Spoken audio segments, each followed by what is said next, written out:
하겠습니다. 한번 따라해 볼까요? 마귀를 대적하고 하나님께 순복하라.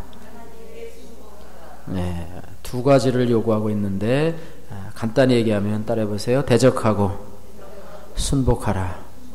네, 오늘 7절 말씀에 같이 한번 읽어보겠습니다. 7절 오늘의 요절입니다. 7절 말씀 같이 읽습니다. 시작. 그런즉 너희는 하나님께 복종할지어다. 마귀를 대적하라. 그리하면 너희를 피하리라. 할렐루야. 예. 신앙생활하면서 우리의 원수 대적이 있습니다. 마귀 존재예요. 마귀는 항상 우리를 끌어내리려고 해요. 천국 가는 길에서 우리를 방황하게 만들고 또 우리로 하여금 초점이 흐리게 만들어서 목표가 불분명하게 하고 어느 것이 옳은지 분별력을 떨어지게 해서 우리를 그 길에서 끌어내리려고 하는 존재가 바로 마귀. 그래서 마귀를 어떻게 하고요? 대적하라는 거예요. 대적하라. 사단아 물러가라. 그러나 마귀의 존재를 잘 깨닫지 못하는 그런 사람들이 많이 있어요. 마귀가 우리를 유혹하는 줄도 모르고 속이는 줄도 모르고 그저 거기에 유혹에 그저 따라가는, 마치 그것이 진리인 것처럼 따라가는 그런 많은 사람들이 있고, 성도들 중에서도 그것이 옳은 줄 알고 따라가는 사람이 있어요. 졸졸졸졸 따라가요. 졸졸졸졸 따라가요. 마치 어린아이가, 부모님을 구별할 줄 모르는 어린아이가 알지 못하는 그런 유괴범에게 과자로 또 다른 물건으로 혹해가지고 끌려가는 것처럼 그렇게 끌려가는 성도들이 많이 있다는 거예요. 그래서 야고보는 오늘 이 부분에 대해서 지적하면서 따라해보세요. 하나님께 복종하고 마귀를 어떻게 하라? 대적하라. 이렇게 말씀하고 있습니다. 명령하고 있습니다. 이것을 오늘 이 말씀을 잘 보면서 오늘 은혜를 받으시기를 주님의 이름으로 축복합니다. 지난 시간에는 두 가지 지혜에 대해서 배웠습니다. 어디로부터 오는 지혜? 하늘로부터. 하늘로부터는 정확한 표현은 아니죠. 어디서부터? 위로부터 오는 지혜. 위로부터 오는 지혜를 받으라. 그 반대의 지혜는 무슨 지혜라고 그랬어요? 땅으로부터 나는 지혜. 또 정욕적이고 마귀적인 그런 지혜라고 얘기했습니다. 그래서 위로부터 나오는 지혜의 특징이 있는데 그것은 뭐라고 그랬습니까? 화평케 함이에요. 화평케 함. 따라해보세요. 화평케 함. 우리의 마음이 화평해야 돼요. 우리가 믿음 생활하면서 우리의 마음이 평안해야 됩니다. 여러분 오늘 예배에 나오시면서 여러분의 마음이 평안하셨습니까? 아니면 마음이 아직 비빔밥 해놓은 것처럼 복잡해요? 우리 아주머니들 아줌마 파마 해놓은 것처럼 뽀글뽀글 해가지고 마음이 막 심란하고 복잡하고 오늘 교회를 가야 되나 말아야 되나 해야 되나 막 걱정이 막 많아가지고 막 집중이 안 되고 막 뭘 해야 되나 막 이렇습니까? 심란하다고 그러죠. 심란하다고 그러죠. 마음 심자 어지러울 난자. 심란하다. 마음이 복잡하고 오셨습니까? 아니면 오늘은 주일이구나. 하나님 앞에 나가는 날이구나. 참 좋구나. 할렐루야. 여러분 어떤 마음으로 오셨습니까? 어떤 마음이든지 간에 우리의 정상적인 상태는 평안한 마음이어야 될 줄로 믿습니다. 할렐루야. 평안함을 여러분이 회복하시기를 주님의 이름으로 축복해요. 마음이 산란하면요, 산란은 그대로 내버려두고 또 여러분들이 그 산란한 것을 주는 그 여러 가지 환경과 사람과 여러 가지 사건들 속에서 여러분들이 거기서 또 묵상을 해서 거기에 더 확장해. 그래서 마음이 심란한 것에서도 1단계가 있고 2단계가 있고 3단계인데 점점 확장하도록 여러분이 내버려 두지 마세요. 어떤 나쁜 것들이 들어오면 우리 마음은 당연히 심란하게 돼 있어요. 목회자인 저도 어떤 기분 나쁜 일이 들어오면요, 마음이 심란하게 돼 있어요. 그런데 거기서 더 나가지 말아야 돼요. 아멘. 내버려 두지 말아야 돼요. 거기서 단속을 해야 됩니다. 그래서 평안함을 회복하시기를 주님의 이름으로 축복합니다. 예수님의 평안, 대표적인 게 뭐가 있냐면 갈릴리 바다 위에서 제자들과 함께 배를 타고 있는데 거기에 풍랑이 일어요. 그죠? 풍랑이 일어요. 그래가지고 제자들은 예수님은 피곤하셔서 그 풍랑 중에서도 잠을 주무시고 계신 거예요. 고나게 주무시고 계신 거예요. 풍랑이 일어서 막 배에 물이 들어오고 난리가 났는데 제자들이 막 큰일 났어요. 하다 안 되니까 예수님을 깨워요. 예수님, 우리가 지금 이 풍랑 때문에 죽게 되었는데 우리를 안 돌아보시고 잠만 주무시면 어떡합니까? 막 예수님을 깨워요. 예수님이 일어나셔서 도대체 무슨 일이냐? 믿음이 없는 자들아, 믿음이 없는 자들아, 그러면서 바다를 꾸짖으시고 풍랑을 명하시니 잠잠하게 되었더라. 그 풍랑 속에서도, 폭풍우 속에서도 잠잠히 평안하게 계시는 예수님의 평강이 저와 여러분의 평강이 되기를 주님의 이름으로 축복합니다. 예. 평강을, 그런 마음의 심란함을, 염려들을 여러분의 평강으로 바꿀 수 있는 것이 영적인 능력이고 예수 믿는 축복인 줄로 믿습니다. 예. 세상 사람들은 그걸 해결할 수 있는 방법이 없어. 그것에 대해서 그저 수동적으로 받아들일 수밖에 없는 그런 상황입니다. 그러나 우리는 그것을 바꿀 수가 있어요. 울음을 변해서 웃음이 되게 할 수 있고. 예.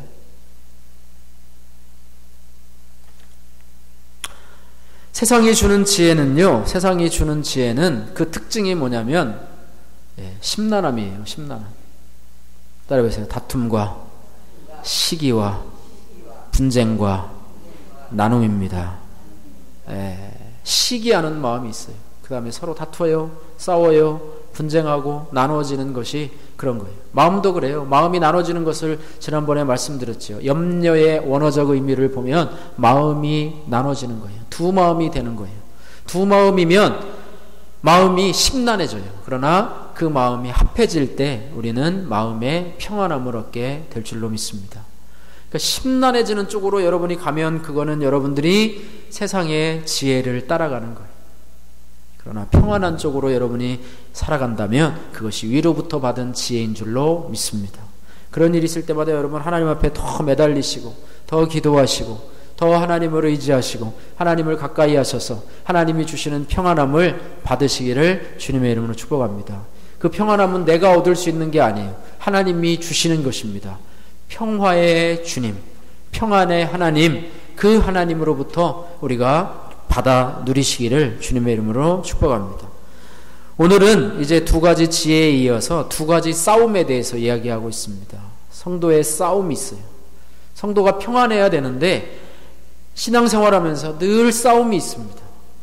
늘 싸움이 있어요. 왜? 우리의 원수 대적 마귀가 아직도 영적으로 존재하고 있기 때문에 그렇습니다. 아직도 우리의 육신 안에 정욕이 있기 때문에 그렇습니다. 우리를 유혹하는 세상이 있기 때문에, 마귀가 다스리는 세상이 있기 때문에 우리가 평탄하게 갈 수가 없어요. 그렇지 않으면 그냥 예수 믿은 이후로 아무런 일이 없이 그냥 그 길만 걸어가면 얼마나 좋겠습니까?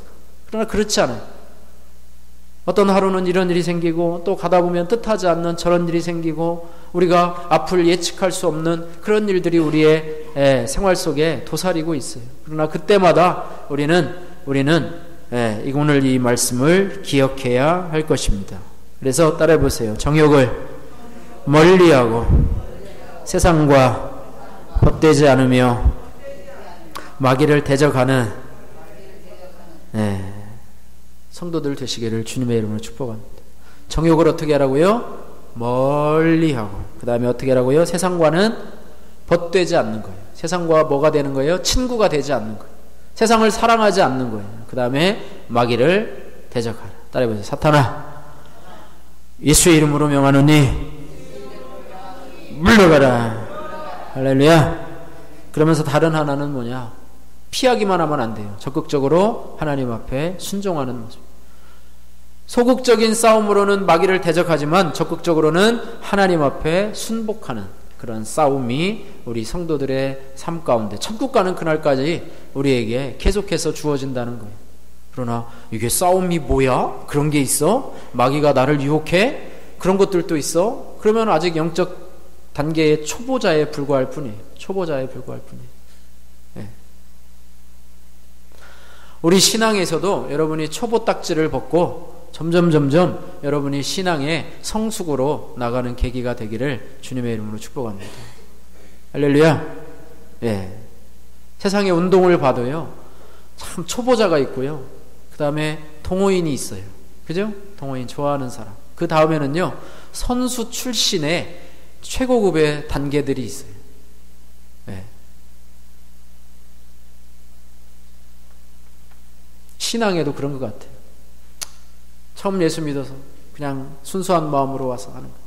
또 그 다음에 단계, 또 그 다음에 단계, 그 다음에 단계 있어서 신앙의 성숙함으로 나가는 여러분들 되시기를 주님의 이름으로 축복합니다. 우리가 흔히 말하기를 뭐라 그래요? 고수가 되라고 그러잖아요. 고수. 신앙의 고수가 되자. 그러면 마귀가 아무리 와서 우리에게 유혹을 하고 정욕으로 우리를 넘어뜨리려고 해도 거기에 대해서 넘어가질 않아요. 운동의 고수들은요, 만약에 내가 유도 선수야. 유도에 내가 고수야. 그런데 내가 올림픽에 나갔어. 그러면 상대방을 촥 만져보기 전에 상대방을 탁 붙잡고, 물론 그 전에도 분석을 하겠지만 상대방을 탁 만져보면 어느 부분이 약하고 툭툭툭툭 건드려봐요. 그러면서 어느 부분이 약한 줄을 알고 상대방이 나를 공격할 때도 내가 그 공격에 넘어가지 않고 그를 쓰러뜨릴 수 있어요. 근데 상대방에 대해서도 아무것도 몰라.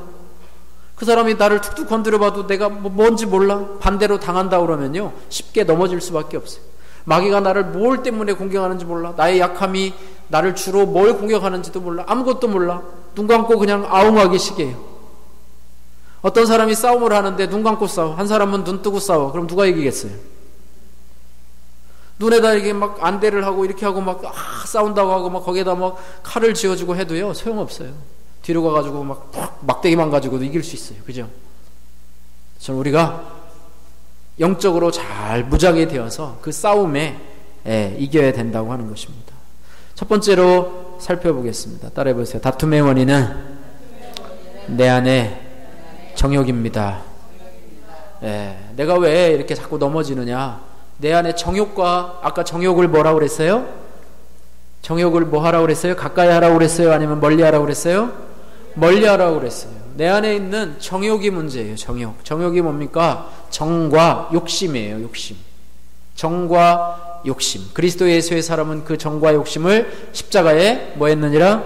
못 박았느니라. 근데 못 박았는데도 아직도 못 박지 않은 사람처럼 살고 있어요. 그래서 여러분 안에 정욕이 다가오고 욕심이 다가올 때, 나는 그 정욕과 욕심을 십자가에 못 박은 자야 라고 하면서 여러분의 정체성을 자꾸 되뇌이셔야 돼.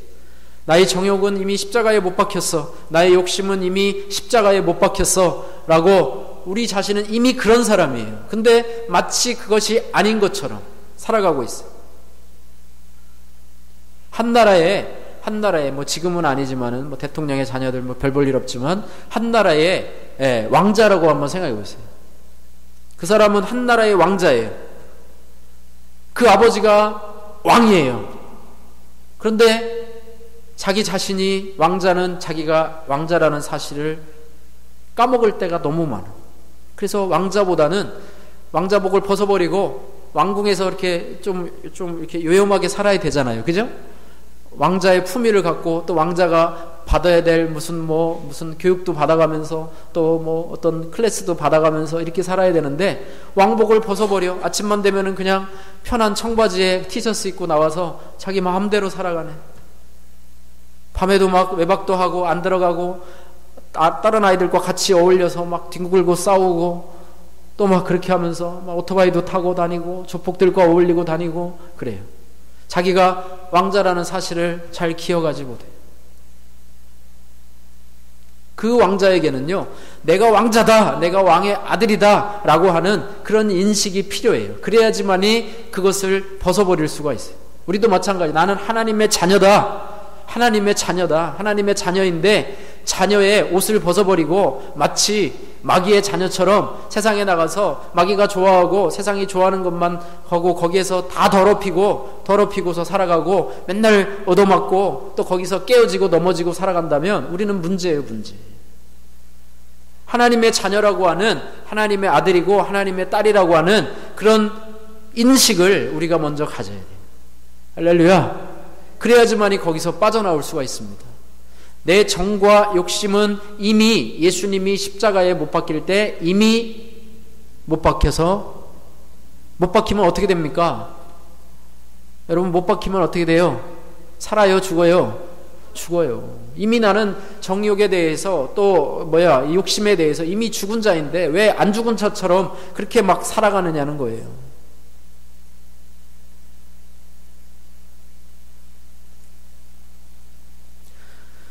마치 그렇게 살아가는 것이 정욕을 따라 살아가는 것이 그것이 바로 싸움에서 지는 거예요.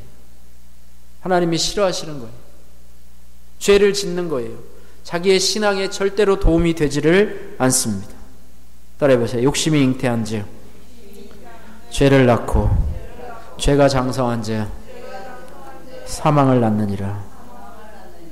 정욕대로 살아가다가는요, 그 정욕대로 살아가다가 망합니다. 욕심대로 살아가다가는 그 욕심이 이끄는 대로 살아가다가는 그게 망하는 길이에요. 마귀가 제시하는 길은 망하는 길이에요. 죄 짓는 길은 망하는 길이에요. 그래서 욕심이 잉태하여, 정욕이 잉태하여, 이렇게 해도 되겠죠. 욕심이 잉태하여 뭐를 낳고? 죄를 낳고, 죄가 장성하여서 뭐를 낳는다고요? 사망을 낳는지라. 이렇게 말하고 있어요. 그 다음에 정욕의 원인이 뭐냐? 다툼의 원인이 정욕이라고 하는데, 정욕의 원인은 뭐냐? 따라해보세요. 세상을 향한 사랑이 정욕의 원인입니다. 네, 정욕의 원인이 뭐냐? 세상이 너무 좋은 거야. 예수 믿고 나서도 세상이 너무 좋아. 예수 믿고 나서도 세상이 너무 좋아. 그래요, 안 그래요? 우리는 별로 안 그런 것 같아, 그죠? 어떤 분은 예수 믿기 전에, 예수 믿고 나서 그런 고백을 해요. 예수 믿기 전에는 내가 세상에 안 해볼 거 다 해봤다고. 근데 별거 없어서 이제 주님께로 돌아왔다고. 근데 어떤 사람은 예수 믿고 나서도 예수 믿기 전에 세상에서 하던 거를 똑같이 하는 사람들이 있어요. 왜? 세상에 너무 재밌어. 너무 재밌어. 너무 재밌어. 너무 재밌어. 어제도 어느 분하고 오다 보니까 자기 부인이, 할머니죠, 할머니. 자기 부인이 오늘 예산에 약장수한테 갔대요. 어제가 약장수 오는 날이래. 약장수한테 가면 뭘 주죠, 그죠? 저는 아직 한 번도 못 받아봤어요. 가보질 않아가지고. 근데 거기 나오시는 분들은 꼭 뭐 이렇게 들고 오시더라고. 그죠? 그죠, 박정현 집사님? 어제는 뭐 줬어요? 안 가봤어요? 네, 왔대요, 어저께. 휴지, 하이타이, 뭐였또, 그죠? 어쨌든 부피 큰 거, 싸고 부피 큰 거 주더라고요. 근데요, 예산이 인기가 좋대요, 약장사한테. 많이 산대요. 몇 번 사주고 어머님 누님 하다 보면 혹해가지고요 그런 얘기 하더라고요. 자기도 어제 얘기하다 보니까 할아버지인데 어르신인데 자기도 중국 여행 가서 200만 원어치 사왔대요. 200만 원. 자기 부인도 북경다에 갔는데 안 나오더래. 우린 다 나왔는데 안 나오더래. 그래가지고 200만 원어치 사왔대. 근데 할머니 여기 약장 사만 오면 거길 꼭 간다는 거예요. 그래가지고 몇 개 사다 놨대요. 몇 개 사다 놨는데 오늘도 또 갔대. 2번 가고 한 서너 번만 가면 뭔가를 사온대요. 그걸 끊어야 돼요. 세상이 좋은 것 같아서 거기 가고 또 이렇게 하고 이렇게 하다 보면 거기서는 결국에는 뭔가를 우리가 뺏겨야 돼요. 좋은 물건을 사는 건 좋아요. 그런데 쓸다리도 없는 물건 보면은 200만 원어치요 사오고 나서도 그걸 잘 먹느냐? 거의 다 버려요. 전에 담임 목사님이 우리랑 교육자 해가지고 북경에 갔거든요. 200만 원어치 카드 긁어가지고 샀어요. 그랬더니 어디가 좋고 거기 북경대학교 의사들이 와가지고 어디가 좋고 하니까 샀어요. 샀는데 나중에 그걸 드시겠죠, 그죠? 드셨어요. 그랬더니 가슴이 막 울렁울렁한데 그거 먹으면 울렁울렁해가지고 다 버렸대요. 다 버렸대. 저도 살 뻔했어요. 거의 살 뻔했어요. 그러다가 간신히 구제의 손길을 받아가지고 있어요. 지난번엔 또 제주도 가서 한번 사오기도 했어요. 조금 먹다가 버리긴. 세상이 주는 거는 대단한 거를 주는 것 같지만은요 결국에는 다 뺏어가는. 하나님 딸, 하나님 세상을 사랑하는 마음을 죽여주세요. 그렇다고 세상에서 살지 말란 얘기는 아니에요. 마음이 뺏겨버리는 거예요. 거기 가서 마치 하나님처럼 마음이 뺏겨버리는 거예요. 그것을 조심하라고 하는 것입니다. 우리는 두 주인을 섬길 수가 없어요. 하나님을 섬기든지 세상을 섬기든지, 하나님을 섬기든지 세상의 지배자가 되는 마귀를 섬기든지 둘 중에 하나를 택해야 돼요. 세상을 사랑하면 하나님의 사랑이 그 속에 없어요. 하나님도 사랑하고 세상도 사랑하고 이게 없어요. 그거 뭐라 그러죠? 하나님도 사랑하고 세상도 사랑하고, 그거 뭐라 그러죠? 우리가 흔히 하는 말로 양다리 걸치기라고 그래요. 네. 그래서 결국에는 아무것도 안 돼요. 그래서 결정을 해야 됩니다. 예수 믿는 사람은 이렇게 살기로 결정을 해야 돼요. 따라해보세요. 마귀를 대적하고 하나님께 순복하라. 할렐루야. 마귀가 아무리 좋은 걸 갖고 유혹을 해도 그 뒤에 있는 그의 음모, 그의 속사정을 내가 너무나 잘 알기 때문에 달콤한 거 이걸 주어도 그걸 내가 받으면 그것보다 훨씬 더 나쁜, 결국에 마귀가 우리에게 노리는 것이 뭐냐면 우리의 돈도 아니에요. 우리의 건강도 아니고 우리의 뭐 다른 것도 아니에요. 우리의 생명을 노려요. 생명. 뭘 노린다고요? 생명을 노려요. 생명인데 그 생명이 무슨 생명이냐? 영원한 생명을 노려요. 천국 갈 그거를 빼앗으려고 우리에게 오는 거예요. 마귀는 심지어는 믿는 자들까지도 미혹한다고 그랬어요. 믿는 자라고 해서 나는 그래도 교회 다니는 사람이고 내가 교회를 몇 년 다녔으니까 이런 거 해도 나는 상관없어. 자만할 수가 없어요. 마귀는 심지어는 믿는 사람까지도 빼앗으려고 하는 게 마귀의 목적이에요. 그렇게 무방비 상태로 가다가는요, 우리도 빼앗길 수밖에 없어요. 그래서 조심하고 또 조심하자. 예. 요즘 그렇잖아요. 그죠? 누가 나한테 친절해. 아무도 모르는 사람 길 가다가 나한테 친절해. 친절하게. 그럼 여러분들 의심해요? 의심 안 해요? 의심해요. 예전에는 안 그랬어요. 친절하게 하면서 이거 좋은 사람이다. 그럼 뭐 자기 집안 얘기 다 하고 뭐 얘기하고 그랬는데 요즘은 안 그래요. 요즘은 그런 세상이 아니에요. 누가 나를 긁어갈지, 나한테 사기를 칠지 어쩔지 모르는 세상이. 우리 아이들한테도 길 가다가 심지어는요, 할머니 있잖아요. 옛날에는 할머니 보따리 있으면 보따리 이렇게 하라고 그러잖아요. 요즘에는 할머니 보따리 뒤에 사기꾼이 있대요. 그래가지고 그거를 들어주고 하면 그 사기꾼이 있다가 그 사람을 이렇게 가지고 가요. 그러면서 유혹을 해가지고 아이들을 데리고 가는 그런 것도 수법으로 씁니다. 그러니까 그 할머니도 결국은 그 조폭의 일원이에요. 할머니고 무겁고 아이고 힘들어 젊은이 이것 좀 들어줘, 이것 좀 저기까지 좀 들어줘 그러는데 가다가 벌써 납치돼가지고 그런 경우도 있대요. 그래서 바보가 되지 말고 조금만 똑똑해지자. 바보는 그냥 끌려가는 거예요. 뭣도 모르고 끌려가는 거예요. 바보예요. 바보가 뭐예요? 어린아이예요. 어린아이들은 분별력이 없어요. 신앙에도 여러분 분별력을 가져야 돼요. 분별력이 없으면 그저 내가 뭔지도 모르고 그냥 끌려가고 뭔지도 모르고 가서 얻어터지고 오고 뭔지도 모르고 가서 다 뺏겨버리고 온다는 것이에요. 그래서 우리는 이런 하나님의 말씀에 귀를 기울여야 될 줄로 믿습니다. 따라해보세요. 마귀를 대적하고 하나님께 순복하라. 그래서 하나님이 어떤 사람에게 은혜를 주시는가 오늘 말씀하고 있습니다. 6절 말씀에 그러나 더욱 큰 은혜를 주시나니. 하나님이 은혜를 주시는 방법이 있습니다. 우리에게 큰 은혜를 주시는 방법이 뭐냐? 따라해보세요. 교만한 자를 물리치시고 겸손한 자에게 은혜를 주신다. 하나님은 교만한 자를 대적하시고 물리치시고 그 다음에 어떤 자에게 은혜를 주신다고요? 겸손한 자에게 은혜를 주신다는 거예요. 겸손한 자. 예수님이 그랬어요. 예수님, 나는 마음이 온유하고 겸손하니. 지난 시간에는 우리가 온유에 대해서 배웠어요. 너희 지혜가 참 지혜냐? 그러면 너희의 온유함을 내보내라. 온유함을 좀 나에게 보여라. 또 너희의 선한 행실로 그것이 참 지혜인지 위로부터 난 지혜인지 그것을 좀 보이라. 그렇게 얘기를 했습니다. 온유한 사람은요, 또 하나 겸손한 사람이에요. 온유하고 교만한 사람이 없어요. 겸손하면서도 저거 한 사람이 없어요. 그러니까 따라해보세요. 온유와 겸손은 같은 형제입니다. 온유하면서 교만한 사람, 겸손하면서 동시에 교만한 사람이 없어요.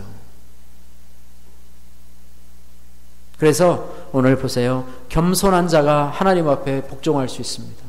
하나님 앞에 복종할 수 있어요. 겸손한 자가 하나님 앞에 겸손한 자가 하나님의 말씀에 아멘으로 화답할 수가 있습니다. 겸손한 자가 하나님이 우리를 불렀어요. 하나님이 우리를 불렀어요. 하나님의 자녀로 불렀어요. 부른데 여러분이 따라와요. 부른데 따라와요. 어떤 사람이 따라옵니까? 겸손한 자가 따라와요. 겸손한 자로 따라와요. 따라왔는데 하나님의 말씀이 주어져요. 근데 그 말씀에 어떤 사람이 순종합니까? 겸손한 자가 순종. 따라오긴 따라왔어요. 교회는 오기는 왔어요. 그런데 하나님의 말씀이 주어져요. 근데 마음이 겸손하지가 않아. 하나님의 말씀을 내가 내 생각으로 내 경험으로 다 새걸르듯이 걸러버려요. 그런 자들에게는 은혜가 올 수가 없어요. 순복할 수가 없어요. 하나님 앞에 복종할 수가 없어요. 여러분 하나님 앞에 복종하면 여러분 자존심이 상합니까? 하나님이 뭐라고 말씀하시고 따로 책망하시면 막 기분이 나빠요? 하나님이 절대로 교만한 사람은요 절대로 하나님 말씀에 순종할 수가 없어요. 그거는 진리입니다. 진리. 교만하면 아무것도 안 돼요. 교만하면 아무것도 안 돼요. 신앙이 성장하지도 않고 교회에 왔어도 그 교만을 버리지 않으면 말씀을 받아들일 수가 없어요. 10년이 되고 20년이 돼도 그 교만함을 버리지 않으면 말씀을 받아들일 수가 없어요. 순복할 수가 없어요. 교만함의 특징이 뭐냐? 하나님을 대적하는 거예요.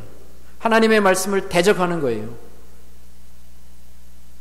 그래서 우리는 하나님 앞에 온유한 마음을 주옵소서. 겸손의 마음을 주옵소서. 할렐루야. 그 마음을 주옵소서. 이것이 우리의 기도 제목이 되어야 될 줄로 믿습니다.